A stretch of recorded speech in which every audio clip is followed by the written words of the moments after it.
Chris Rupkey at the Bank of Tokyo-Mitsubishi there. Chris, many thanks indeed for joining us. Late for you, early for us, but you're very positive about next year, aren't you? Why so?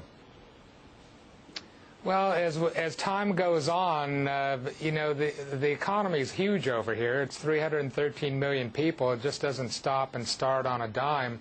I think there's a lot of momentum behind the fact that the recession ended in June 2009. You know, we're into the third year, and the momentum is pushing higher. Now, I admit 2011, we're glad to see the back of that. We did get faced with some headwinds: $4 gasoline, Japan earthquake, creating supply disruptions, Euro crisis spreading to Italy and Spain. But, you know, Spanish yields are down 150 basis points, 10-year yields from the highs. I think it's really going to be better than we think. And in fact, if you look at some of the private jobs created so far this year, 155,000 per month. In 2005, the last year of the housing bubble economy, which was a little steamy over here, 192,000 jobs per month. 192 then, 155 now. We're not that far off of normal. I don't know why people's glasses are half full here. Anyway, I'm being fairly optimistic. GDP might be 3.5% in this current quarter, fourth quarter. You are excited. I talked to Brian Jacobson earlier, Chris, from Wells Fargo. He talked about the Bush tax cuts of years ago now expiring, the $14 trillion of debt. For example, California, you know, $26.5 billion. All this is headwinds that are significant for 2012. So you are being almost contrarianly optimistic, in his view. Yeah, the unemployment rate just came out yesterday for California. It dropped to a new low, 11.3%. I think if you put it on a graph, you can see we've made the turn, and it would be highly, highly unusual to see things like the Bernanke Fed was worried about around September. It would be unusual to see the unemployment rate turn around and start going back up. It's never happened in history, and as I tell our traders, don't bet on something that's never, ever happened before. The economy is still cyclical, so we'll see who's right at the end of this year. We created 140,000 non-farm payroll jobs, private jobs, last month. Let's see what December looks like. It looks like things are picking up. What about for next year? What are you advising your clients as regards allocating their funds? I mean, where is the value? Is it a very much risk-off attitude, or are you putting some risk on? It sounds like you're putting some risk on the table.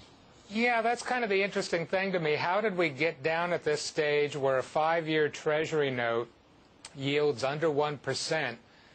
You know, so over a 5-year investment horizon, do you actually think the stock market, you know, you get 1% per year on a 5-year Treasury note for the next 5 years, you make 5%.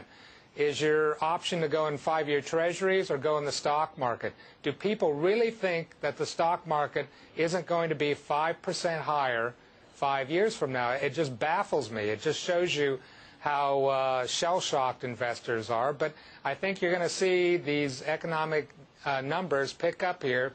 We had the worries about Europe, and I'm advising people they should take on more risk at this point. Don't forget 10-year Treasury yields before we got hit with these headwinds late in the first half of this year. 10-year Treasury yields were around 3%. I'm looking for 10-year Treasury yields to normalize over the course of 2012 to 3%. I don't see any. You're going to take some capital losses if you get involved in 10-year Treasuries. I would wait out and seriously think about, you know, putting at least 60% of my assets into equities. And which, final question for you, Chris, which part of equities would you go for, the defensive area or more, if you like, telcos, for example? Well, I am a chartered financial analyst, but it's been some years here. I don't really get involved in sectors.